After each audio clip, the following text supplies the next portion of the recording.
Dunia pada awal abad ke-16 adalah panggung yang penuh darah dan ambisi. Di Eropa, raja-raja saling sikut untuk tahta. Sedangkan di timur, dinasti-dinasti besar kekuasaannya semakin kuat.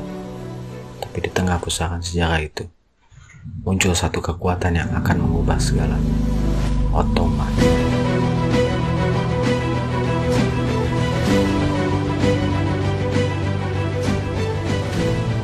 Dan di puncaknya berdiri seorang sultan yang namanya akan menggema sepanjang zaman, Sulaiman I. Tapi kisahnya tidak sesederhana yang diceritakan oleh buku-buku sejarah. Sulaiman bin Selim, nama ayahnya saja sudah cukup membuat musuh gemetar, penakluk Timur Tengah. Tapi apa yang terjadi pada seorang anak yang dibesarkan di bawah bayang-bayang ayah seperti itu? Sejak usia 7 tahun, Sulaiman kecil sudah ditempa jadi mesin perang yang sempurna. Di pagi hari, ia menghafal Al-Quran. Dan di siang hari, ia belajar strategi perang dari jenderal-jenderal ayahnya. Dan malam hari pun datang, ia menyelami puisi Persia dan filsafat Yunani. Tapi pelajaran terberatnya adalah bertahan hidup, karena di istana Ottoman, kematian bisa datang dari siapa saja. Pada tahun 1520, Sultan Selim wafat, tahta pun kosong, dan Sulaiman di usia 26 tahun harus mengambil alih kekaisaran yang sedang di puncak kekuasaan dan diambang kehancuran. Pada tahun pertama, pemerintahannya adalah hujan berat. Para jenderal meragukannya, pasukan elit jenis Sari mulai memberontak. Tapi Sulaiman punya trik, alih-alih menumpas pemberontak dengan kekerasan seperti ayahnya, ia memilih cara licin, yang mengirim hadiah emas, promosi jabatan, dan janji-janji. Musuh pun berubah jadi pendukung, tapi jangan salah. Ini bukan tanda kelemahan, ini adalah kesabaran pemburu. 1521, Sulaiman memutuskan untuk mengalih semua masalah dalam negeri dengan perang. Target pertamanya, Belgrade, gerbang menuju Eropa. Kota ini pernah gagal ditaklukkan oleh kakeknya, Mehmed II, sang penakluk Konstantinopel, yang pernah kita bahas di video sebelumnya. Tapi Sulaiman datang dengan senjata baru, meriam raksasa yang bisa meluluh lantahkan tembok setinggi apapun. Dalam 3 minggu, Belgrade jatuh. Berita ini mengguncang Eropa, tapi Sulaiman belum puas. Masih ada duri terbesar di tenggorokan Ottoman. Pulau Rhodes, markas kesatria Hospitaller yang tak terkalahkan selama 200 tahun. Pengepungan Rhodes adalah neraka. 100.000 pasukan Ottoman mati oleh wabah, panah, dan serangan mendadak kesatria Eropa.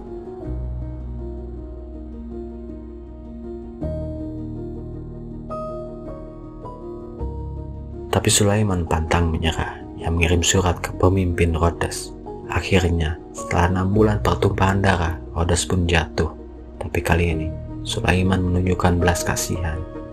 Ia mengizinkan para kesatria pergi dengan aman. Sebuah keputusan yang akan ia sesali 40 tahun kemudian.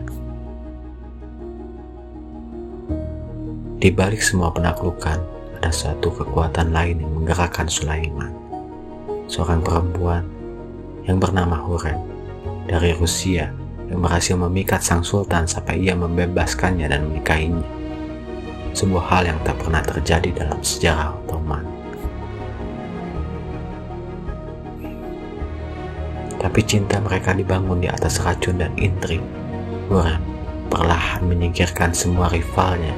Mahidevran, permaisuri pertama Sulaiman, disingkirkan. Pangeran Mustafa, putra Sulaiman dari Mahidevran, difitnah berencana kudeta dan dieksekusi di depan pasukannya sendiri. Legenda mengatakan, saat Mustafa dibunuh, Sulaiman diam-diam menyaksikan di balik tirai dengan air mata yang tak berani jatuh. Di bawah Sulaiman, Ottoman mencapai puncaknya. Istanbul jadi kota terkaya di dunia. Hukum direformasi, seni berkembang, tapi di balik kemewahan itu, sang sultan mulai kehilangan banyak hal.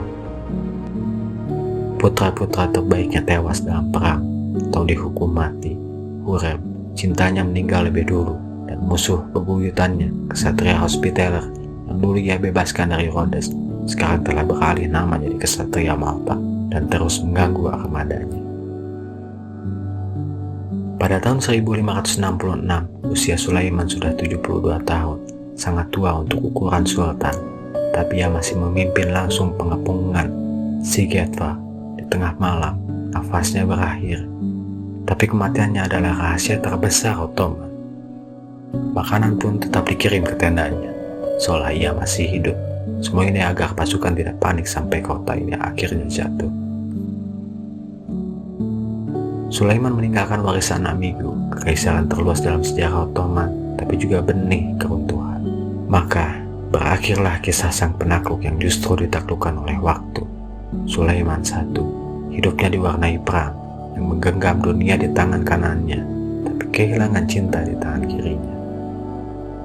Istana-istananya masih berdiri, tapi siapa yang kini mengenang bisikannya pada huram di kamar larut malam? Meriam-meriamnya telah membisu, tapi gema kepedihan saat ia memandang mayat putra mahkota Mustafa masih bergema di lorong-lorong sejarah. Ia mewariskan hukum yang abadi, tapi jiwa yang retak, bangun menara yang menyentuh langit, tapi hati yang tak pernah benar-benar tenang. Di bawah kubah masjidnya yang megah, kita bertanya, apakah keagungan sejati terletak pada tanah yang ditaklukkan, atau pada jiwa yang tetap utuh di tengah badai kekuasaan? Sulaiman telah menjawab dengan diam, dengan makam sederhana di Sigetvara, jauh dari gemerlap Istanbul, seolah berkata, lihatlah, semua fana, bahkan raja sekalipun hanya debu pada akhirnya. Namun di antara debu itu tersimpan cahaya seorang manusia yang terlalu besar untuk zamannya, terlalu lembut untuk dunia yang keras yang ia ciptakan sendiri.